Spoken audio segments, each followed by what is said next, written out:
Book 1, The Veil of St. Astra. Chapter 1, The Bells of Luminas. The bells of Luminas rang before dawn. Every morning, every season, without fail. Their sound rolled across the holy capital like waves against stone, flowing through crowded markets, noble estates, military barracks, and the narrow alleyways hidden beneath the city's brilliance. To visitors, the bells sounded comforting. To the faithful, they sounded divine. But to the people who truly lived within the capital, the bells were a reminder. The church watched everything. The kingdom of Alarion was known as the land of light, a kingdom built upon faith, magic, and conquest. Centuries ago, according to the scriptures, humanity had nearly been destroyed during the Age of Calamity, an era where monsters, curses, and forbidden magic consumed entire nations. Only the holy Church of Astra remained standing. Or so the church claimed. Using divine magic gifted by the goddess Astra herself, the church united the broken kingdoms beneath one banner and drove the darkness back into the forgotten corners of the world. Now, nearly 400 years later, the church ruled alongside the royal family. But many believed the church held the true power. Kings could die. Nobles could fall. But faith endured forever, especially in Luminas. The capital city was enormous. Massive white walls surrounded the outer districts where merchants, adventurers, laborers, and travelers lived in crowded streets overflowing with life. Further inward stood the noble districts, beautiful estates protected by magic barriers and armored knights. And at the very center of the city, higher than everything else, stood the sanctum of Astra, a cathedral so massive its shadow touched nearly every district by sunset. The people called it Heaven's Tower. The poor called it untouchable. And the adventurers simply called it trouble. Far below the cathedral bells, steam rose from metal pots in the lower market district. Merchants shouted over each other, while children ran through crowded streets carrying bread and fruit. An armored adventurer dragged the corpse of a horned wolf behind him, while nearby taverns prepared for another night of drunken celebrations. Life moved quickly in Luminas, because death moved quickly outside its walls. The roads beyond the capital were dangerous. Monsters nested within forests. Bandits hunted isolated caravans. Ancient ruins scattered across the continent leaked curses and corrupted mana into nearby villages. And sometimes, things worse than monsters appeared. That was where adventurers came in. The adventurer guilds operated independently from the kingdom itself, though every guild was required to obey requests issued directly by the church. Refusing a church assignment was considered heresy in some regions. And heresy was a dangerous accusation. Especially now. Inside the sanctum of Astra, silence ruled the halls. Young sisters moved through marble corridors carrying medicine, holy water, and books, while priests prepared morning sermons beneath glowing chandeliers. Near the eastern wing of the cathedral, one room remained brightly lit despite the early hour. Stacks of books covered the floor. Ancient magical diagrams were scattered across a large wooden desk. And seated beside the window was Alexis Lyles. A strand of golden hair fell across her face as she carefully copied healing incantations into a journal. The first rays of sunlight illuminated her mismatched eyes. Blue and red, rare enough to draw attention, beautiful enough to make people stare, dangerous enough to make others afraid. A knock came at the door. Lady Alexis, a younger nun, carefully entered the room. She looked nervous as always. Most people did around Alexis. Not because Alexis was cruel, but because her reputation had grown far beyond normal. At 18 years old, she was already considered one of the most gifted healers in the capital. Some priests even whispered she possessed blessings equal to the saints written about in scripture. Alexis closed her journal gently. "What is it, Myra?" The Western District Infirmary requested your assistance again. Alexis sighed softly. Another plague outbreak. No adventurers this time. That many. 7 injured. Alexis immediately stood. Then let's go. The Western District sat near the outer walls of Luminas. Unlike the noble districts near the cathedral, this area was loud, overcrowded, and rough around the edges. Blacksmith hammers echoed endlessly. Taverns overflowed with adventurers. Magic lanterns flickered above muddy streets. And nearly every person carried a weapon. The closer someone lived to the outer walls, the more likely they were to die young. Alexis walked carefully through the district, while several citizens bowed respectfully upon seeing church robes. Though unlike the older priests, people smiled when they saw her. She healed my daughter last winter. That's the blessed sister. She actually listens to people unlike the others. Alexis smiled politely at each greeting, though she clearly seemed uncomfortable with the attention. Myra noticed immediately. You still don't like being recognized. I don't deserve praise for helping people.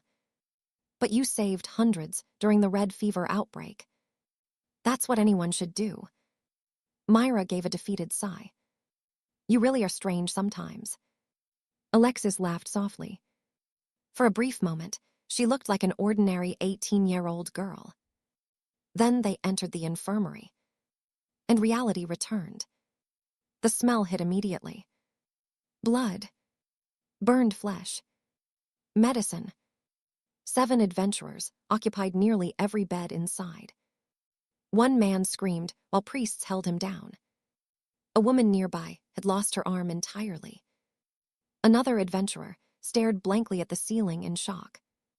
What happened? Alexis asked immediately.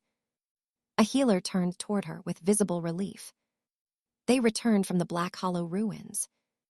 The room fell silent for a moment. Even hearing the name unsettled people. Black Hollow was considered cursed territory.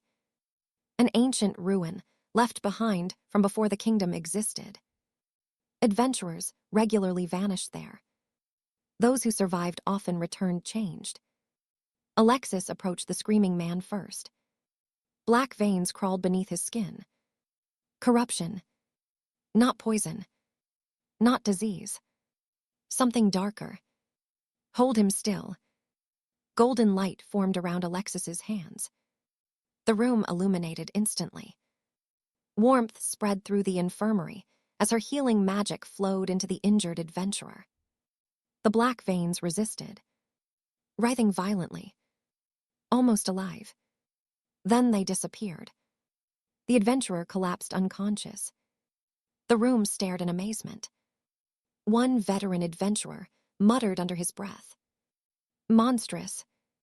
Alexis heard him, but pretended not to. Hours passed before the final patient stabilized. By then, sunset painted the city orange beyond the infirmary windows. Alexis washed blood from her hands quietly. A deep voice suddenly spoke nearby. You work too hard for church pay. She turned. A tall man leaned against the doorway, wearing dark steel armor beneath a long navy coat. Brown hair. Sharpened amber eyes. A massive sword rested across his back. He looked around 26 years old. Experienced. Dangerous. Confident. And unlike most people, he didn't bow to church authority. Myra whispered immediately. That's Cale Draven. Alexis recognized the name. A high-ranking adventurer from the Azure Fang Guild. Known for surviving missions most parties refused. Cale crossed his arms. You're Alexis, right? Yes. He studied her carefully. Thought saints were supposed to look older. Myra gasped in horror. Alexis blinked, then unexpectedly laughed. Cale looked surprised. Most church members got offended easily. You're here about the church request? Alexis asked. Unfortunately. He sighed dramatically. A Apparently, we're escorting a nun into cursed territory tomorrow. Myra frowned. Show some respect.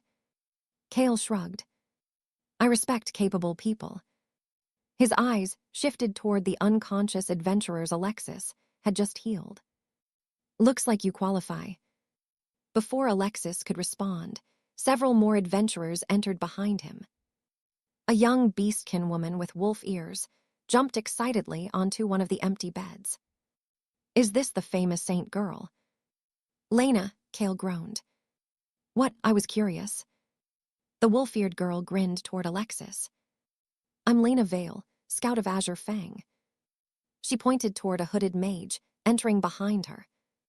And the gloomy one is Cyrus. The mage barely acknowledged them. Silver hair partially covered his eyes, while dark robes concealed most of his face. He carried an old spellbook chained to his waist.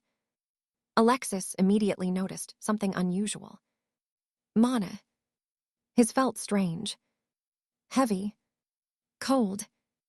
Almost ancient. Cyrus noticed her staring. And for the briefest moment, his eyes narrowed. Like he realized something too. Interesting. That night, high above the city, Christopher Hale stood alone within the cathedral balcony overlooking Luminas. The city lights stretched endlessly below. Beautiful. Fragile. Christopher slowly removed one glove, revealing black scars running along his arm like burned veins. Old corruption marks. The kind that never truly healed. His expression darkened. 40 years ago, Christopher had been considered a genius priest. Young. Brilliant. Obsessed with saving humanity from another calamity. But during an expedition into forbidden ruins beneath the northern continent, he discovered something. Truth. The church scriptures were incomplete. Dark magic had not vanished naturally. It had been erased. Purged. Hidden. Because the church feared it. Christopher remembered the corruption consuming his arm after touching an ancient relic. He remembered the agony. The whispers. The power. And most importantly, he remembered surviving. No ordinary human should have survived. But Christopher did. Ever since then, he became obsessed. If darkness could be controlled instead of feared, humanity would never suffer another calamity again. That belief consumed him slowly over decades. And then, 18 years ago, a child was born with compatibility toward both light and dark mana. A miracle. Or perhaps a weapon. Christopher looked toward Alexis's chamber window far below. You will complete what I could not. His smile returned. Cold. Unnatural. You simply do not understand your purpose yet.